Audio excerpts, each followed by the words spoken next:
I promise you that this job is worthy of being your life's work.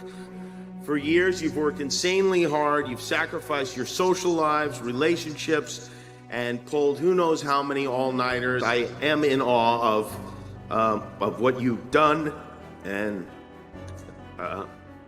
well, you've dedicated yourselves to helping others and to making their lives better and healthier and longer, and sometimes saving them altogether. Some people, of course, you won't be able to save, but every day you will be actively and specifically making this world a better place. And that's something a lot of people talk about, but you won't need to talk about it because you do it, and you'll be doing it, and you have my respect, my admiration, and my gratitude for that.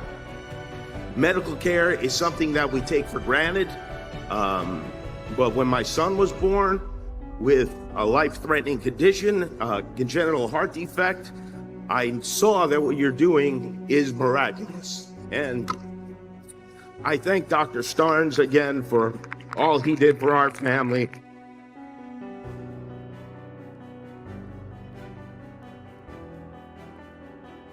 A friend of mine said, who's a doctor, said, medicine is magic for adults, and it is. It is magic that's made possible my son to have a healthy life and to grow and to even bite me on the nipple really hard last week for no reason at all. I did nothing to him.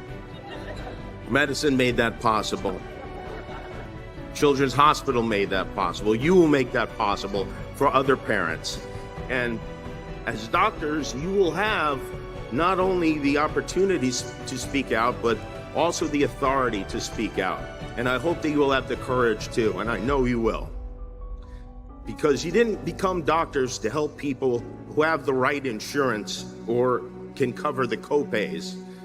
You got into this to help other people based on need, and you deserve a support system that lets you do that regardless of our national circumstances. Make no mistake, you should still make a lot of money for doing it.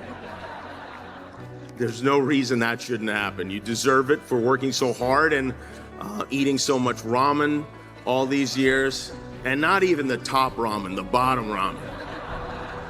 You deserve every penny you get. But do be kind, be compassionate, caring and understanding. Teach your patients. Doctor means teacher, right?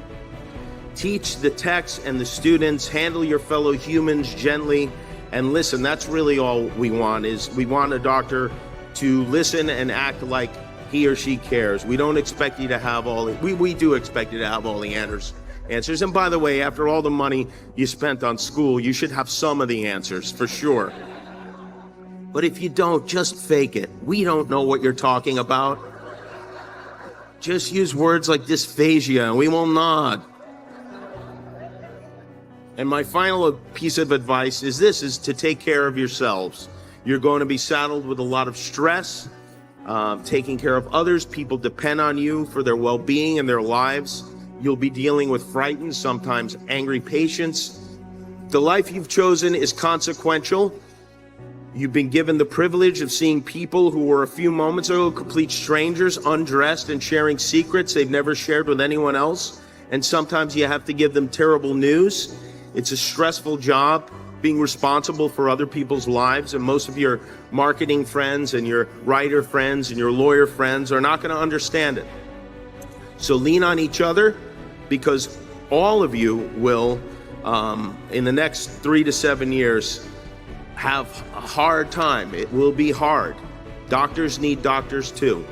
Take care of each other and find a way to make time for yourself. Thank you for listening. Thank you for devoting your lives to this noble profession. Thank you for all the hard work you've done and the hard work you're going to do. Nothing is more important than this. I promise you that this job is worthy of being your life's work.